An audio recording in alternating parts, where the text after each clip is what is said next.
Conforme nós ouvimos no Evangelho, Jesus hoje se dirige aos seus discípulos por meio de uma analogia para mostrar a importância de se viver a dimensão da fé exatamente a partir daquilo que gera em nós o vínculo da unidade. Jesus inicia o seu discurso dizendo que ele é a verdadeira videira. Se ele diz que é a verdadeira videira, é porque certamente existe uma videira que é falsa. E qual que é essa videira falsa? Nós vamos encontrar duas referências de grande importância para entender o que seria a videira falsa, que está no livro do profeta Jeremias e também no livro do profeta Isaías, aonde também, falando por analogia, referindo-se ao povo de Deus, ao povo de Israel, esses dois profetas dizem do esforço do agricultor, fazendo referência a Deus, de encontrar um terreno fértil, apropriar-se desse terreno fértil, limpar todo o terreno, prepará-lo muito bem, depois trazer videiras de boa qualidade para serem plantadas nesse terreno, na expectativa de que iria colher depois frutas boas, uvas doces. E, no entanto, quando essas videiras começam a produzir os frutos, elas produzem justamente uvas amargas, azedas. E o Senhor se queixa dizendo, aquele agricultor se queixa dizendo, que mais eu poderia ter feito que eu não fiz para colher esses bons frutos que tanto esperava? Se o terreno era bom, se eu o preparei de modo adequado, se eu trouxe videiras de qualidade selecionadas, justamente para ter em minhas mãos os bons frutos, e não os tenho, aonde é que está o erro? E por meio dessas analogias, esses dois profetas querem exatamente despertar na consciência do povo de Deus o quanto Deus tem feito pelo povo, para que o povo se regenere e deixe de virar as costas para Deus, praticando a injustiça, a iniquidade, o pecado, mas procure viver de modo a assumir aquilo que são os valores contidos na palavra de Deus e dessa maneira ter atitudes, ter comportamentos que agradem a Deus. Jesus agora diz, eu sou a verdadeira videira. Ou seja, se aquilo que foi a experiência do antigo Israel é assemelhado exatamente à videira que não correspondeu às iniciativas do seu senhor, do seu proprietário, a verdadeira videira corresponde. E corresponde exatamente produzindo os frutos que são agradáveis a Deus. Porque Jesus nos mostra por aquilo que é a sua vida e por aquilo que é a sua morte, que em nada ele abandonou o projeto de Deus.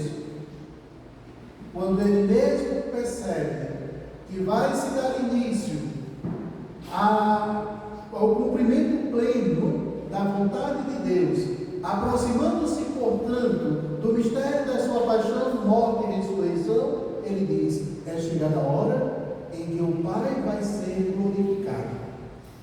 É chegada a hora em que levarei ao extremo a realização da vontade do Pai. E a vontade do Pai é exatamente que eu passe pela perseguição, pela rejeição, pelo flagelo, pela morte. E Ele o faz confiando que, na medida em que o Pai é glorificado por essa sua obediência, também Ele, o Filho, será glorificado pelo Pai. E não é que Jesus passou por essas situações com muita facilidade ou com muita tranquilidade. O próprio evangelista João nos diz que para que Jesus pudesse levar ao cumprimento pleno a vontade do Pai, ele teve momentos de angústia, a ponto de suar sangue, dirigindo-se ao Pai, dizendo: Senhor, Pai, esse cálice que passa diante de mim, ele é amargo demais. A minha vontade é que ele passe sem que eu beba. Mas se é da tua vontade que eu beba, assim o farei. Porque eu vim para fazer não a minha, mas a tua vontade. E é dessa forma que Jesus pode, de fato, apresentar-se como a verdadeira videira. Verdadeira videira que é plantada no mistério da sua paixão, da sua morte e da sua ressurreição. Mas também, justamente no mistério da paixão, morte e ressurreição de Jesus, é plantado aquilo que é a vida na fé em cada um de nós. Podemos dizer São Paulo que nós morremos com Cristo pelo batismo, para que em Cristo nós possamos obter a graça de uma vida nova. Portanto, pelo mistério do batismo, todos nós somos inseridos, incorporados àquilo que é a vida de Cristo, participando, portanto, do seu corpo místico, de tal modo que os santos padres, logo no início do cristianismo, cunham a expressão para dizer o Cristo total. Quem é que é o Cristo total? É Jesus, que é apresentado como a cabeça do seu corpo místico e a igreja. Portanto, há uma unidade entre essas duas realidades: o Cristo cabeça com o seu corpo, que é a igreja, o Cristo total. E é justamente dessa maneira que nós temos que entender esse discurso de Jesus acerca da unidade a partir da figueira. Jesus diz de maneira muito direta: eu sou a videira e vocês são os ramos. Assim como há no corpo uma cabeça, uma variedade de membros, mãos, braços, pernas, pés, joelho, enfim, uma variedade de membros, da mesma forma é uma videira, com uma variedade de ramos. Portanto, de Jesus, se vocês querem produzir os frutos que são agradáveis a Deus, é preciso exatamente ter a consciência de que isso só é possível na medida que vocês estiverem ligados a mim. Porque se não estiverem ligados a mim, vocês não conseguirão produzir os frutos. Da mesma forma que o ramo jamais pode produzir o fruto se não estiver ligado ao tronco da figueira. Olha o que Jesus está nos dizendo: que nós só somos capazes das boas realizações na medida em que nós vivemos na unidade, não imaginando somente o Cristo cabeça, mas na unidade com o Cristo total, na unidade com a igreja. E essa muitas vezes é a nossa dificuldade, porque por vezes nós imaginamos que nós temos ideias inspiradoras, que nós temos compreensões mirabolantes, que a gente pode dar passos além daquilo que a igreja vai nos propondo, ou o Cristo total vai nos propondo. E nós não percebemos que, na medida em que procedemos dessa maneira, nós estamos de alguma forma estabelecendo uma ruptura com a verdadeira figueira, a partir da qual, e somente a partir da qual, é possível a produção dos frutos. E aí Jesus mesmo nos diz que quando nós não somos capazes da produção dos frutos queridos por Deus, Deus vem e corta. E depois que é cortado, o ramo seca e não serve mais para nada, a não ser para ser jogado no fogo e queimado. Mas por outro lado, Jesus também diz que aqueles que dão frutos, esses são limpados por Deus para que possam produzir mais frutos ainda. O que significa essa limpeza, se não uma poda? E o que significa uma poda, se não também corte? para dizer que Deus age de tal maneira na nossa vida, que aquilo que são as manifestações dos excessos, que aquilo que são as manifestações das asperezas, que aquilo que são as manifestações que de alguma forma possa colocar em ameaça essa unidade, elas são de alguma forma podadas por Deus, para que dessa maneira o humano adquira um vigor novo e possa produzir mais frutos ainda em Jesus. Pois somente dessa maneira nós vamos produzir os frutos, diz o Senhor no final do Evangelho, que são qualificáveis e, portanto, capazes de permitir que nessas ações, nessas atitudes, nesses frutos produzidos, o Pai seja glorificado. Só que nós não podemos perder de vista justamente aquilo que Jesus usa como ponto de partida para a sua entrega total a Deus, que é justamente a obediência. O Pai é glorificado na obediência do Filho. E uma vez que o Filho é capaz de viver a obediência até o extremo, o Pai também o glorifica. E é isso que, de certa maneira, nós deveríamos incluir. Que se nós queremos, de fato, realizar os frutos que são agradáveis a Deus e que glorificam, de fato, o Pai, não existe uma outra atitude senão aquela da obediência. Da obediência a quem? Na obediência ao Cristo, e ao Cristo total. Ao Cristo, cabeça, que está ligado ao seu corpo místico, que é a igreja. E como é difícil, por vezes, nós temos a capacidade de aderir a esse pensamento de Deus e viver no seio da igreja uma atitude de obediência. Nós temos na primeira leitura a experiência feita por Paulo. Lucas, ao escrever o livro dos Atos dos Apóstolos, nos apresenta o retorno de Paulo de Damasco. Lembrando que Paulo passa pelo processo de conversão em Damasco. Em Damasco ele passa 3 anos na companhia de Barnabé, aonde ele, de certa maneira, é inserido, recebe os sacramentos e é inserido na vivência da fé no seio da igreja. Paulo, depois de 3 anos, decide retornar a Jerusalém, justamente para a comunidade que ele perseguia quando ainda era judeu. E por que Paulo faz isso? Ele não poderia continuar vivendo em Damasco?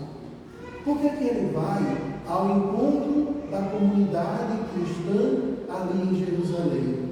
Porque ele sente a necessidade de trabalhar em comunhão com ela, em unidade com ela.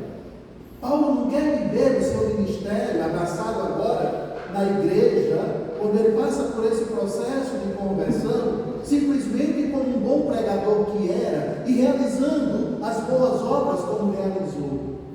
Ele queria que tudo isso fosse feito, mas em unidade com a igreja.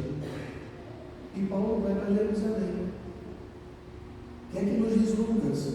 Que quando Paulo chega em Jerusalém, muitos tinham medo dele, pois não acreditavam que ele tivesse se tornado um discípulo, mas que continuasse sendo um perseguidor. Imaginemos como Paulo não deve ter se sentido. Imaginemos se ele não experimentou ali um certo sentimento de rejeição. Mesmo tendo ele passado pelo processo de conversão, já há 3 anos pregando em nome de Jesus, realizando as obras que realizou em nome de Jesus, e chega na comunidade, e a comunidade tem medo porque desconfia dele. E Paulo não se deixa abalar por conta disso. Pelo contrário, insiste na pregação, e agora diz ainda Lucas, no livro dos Atos dos Apóstolos, que essa pregação ele dirige de modo especial aos judeus e aos judeus das diásporas, ou seja, aqueles que estavam envolvidos com a cultura grega, e isso também é motivo para que ele seja acusado de traidor, de herege pelos judeus e também por ele ser ameaçado de morte. Olha a situação na qual Pedro Paulo se encontra. Porém, em nenhum momento Paulo hesitou em fazer prevalecer o vínculo da unidade. Ele entendeu muito bem aquilo que era o desejo de Jesus. Que ele não poderia fazer a sua caminhada sozinho. Que ele não podia fazer a sua trajetória sozinho. Ainda que ele estivesse passando por situações de desconfiança, aonde ele estivesse experimentando, de certa forma, a rejeição da comunidade, aonde ele estivesse experimentando a dificuldade de viver a fé, ele não hesitou em permanecer em unidade com aquela comunidade, porque ele entendeu muito bem que ele sozinho não seria capaz de realizar a obra de Deus, porque a vontade de Jesus é que a obra de Deus aconteça exatamente da forma como ele descreve nessa analogia proposta no Evangelho: a unidade dos ramos vinculadas ao tronco, na qual é capaz de realizar os bons frutos.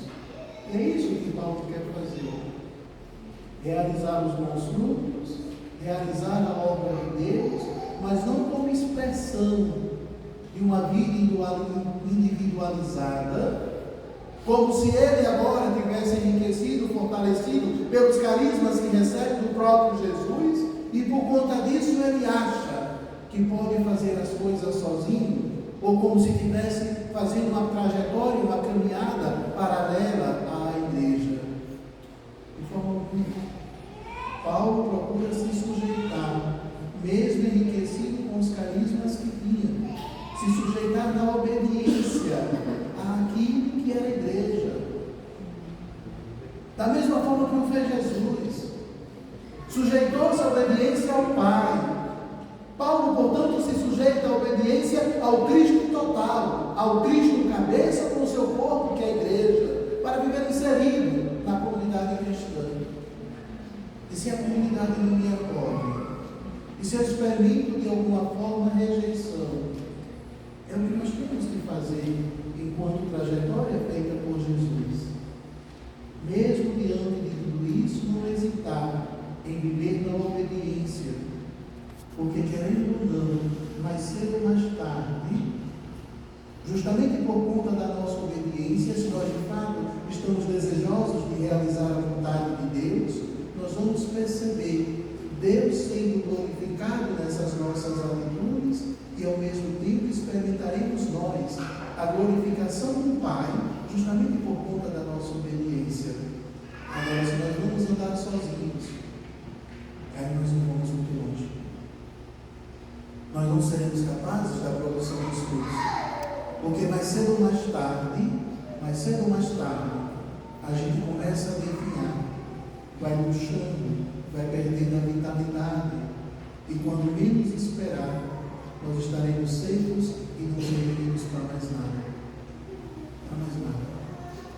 Até proponho, ao longo da nossa história, mais distante, mas também a história atual, procuremos ver qual foi o fim daqueles que no seio da igreja, por receberem uma inspiração ou um carisma específico, ao invés de querer continuar na submissão à igreja, preferiram fazer o caminho sozinho. Qual foi o fim deles? Se não foi justamente esse, de passar pelo processo de irem definhando, murchando, perdendo a vitalidade, secando e depois não produzindo mais nada.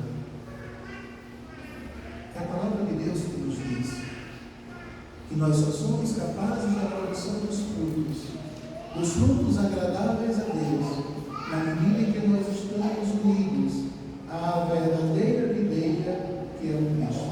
E essa unidade a Cristo se dá justamente através do batismo que nós recebemos, aonde nós somos inseridos ao seu corpo místico, para que dentro do seu corpo místico nós possamos realizar as obras agradáveis a Deus que apontam a direção da nossa santificação e glorificação.